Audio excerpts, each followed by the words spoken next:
Assalamualaikum warahmatullahi wabarakatuh. Perkenalkan, nama saya Yuni Anggraini, NPM 1811080256, jurusan Bimbingan Konseling Pendidikan Islam, PPL di SMP 28 dengan dosen pembimbing lapangan Bapak Akbar Handoko. Bagaimana kabar anak-anak?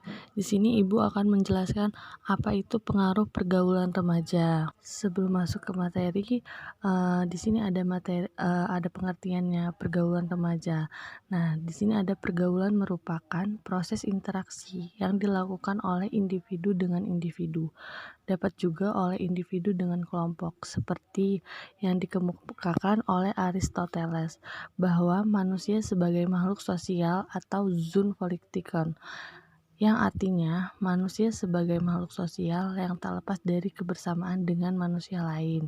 Selain itu, ada pentingnya pergaulan untuk remaja.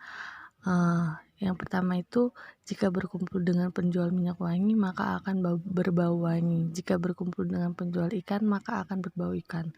Begitulah perumpamaan betapa pentingnya memilih pergaulan yang baik. Manusia memiliki naluri mengikuti dan meniru perlakuan dan ucapan yang orang berada di sekitarnya. Oleh karena itu, watak atau sifat manusia terbentuk dari lingkungan dan pergaulannya. Nah, ada beberapa faktor yang mempengaruhi pergaulan remaja, yaitu yang pertama, terdapat banyak faktor yang mempengaruhi pergaulan remaja yaitu dari orang tua, saudara, lingkungan, atau spiritual. 4 faktor tersebut sangat penting untuk pergaulan remaja masa dini. Nah, selain itu juga ada pengertian pergaulan bebas. Nah, pergaulan bebas, karena pergaulan remaja itu ada dua, ada pergaulan bebas dan ada pergaulan yang sehat. Jadi yang pergaulan bebas itu adalah salah satu bentuk perilaku menyimpang yang mana atau bisa disebut dengan bebas. Yang dimaksud adalah melewati batas-batas norma ketimuran yang ada, yaitu seperti pergaulan yang melihat di Inggris atau di luar negeri yang banyak hal yang menyimpang. Nah, masalah pergaulan bebas ini sering kita dengar baik di lingkungan maupun dari media massa.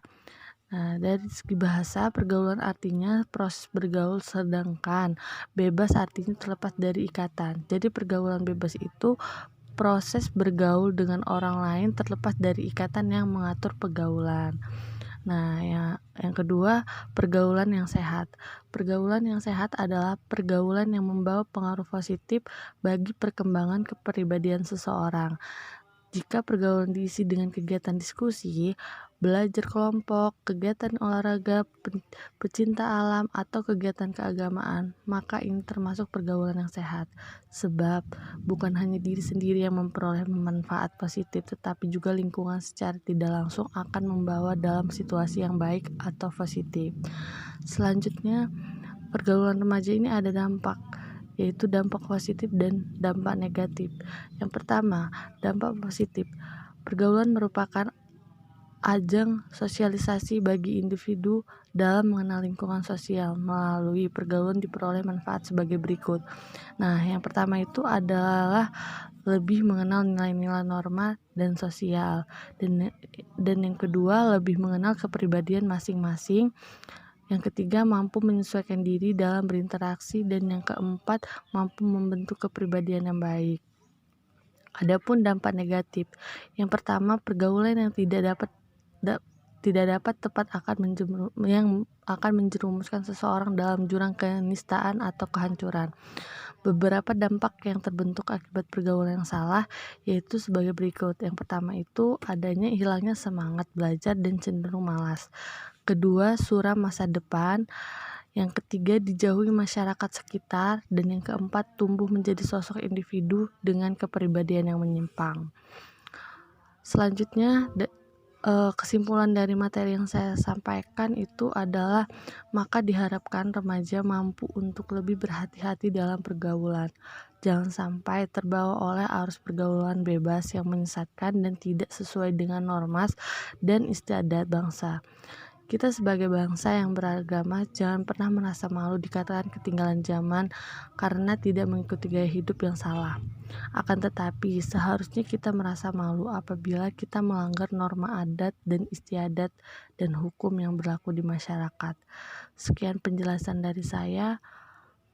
Jika memang ada pertanyaan, maka di kolom komentar atau langsung ke jika ada salah-salah kata, saya mohon ampun. Pada Allah saya mohon maaf. Saya akhiri. Wassalamualaikum warahmatullahi wabarakatuh.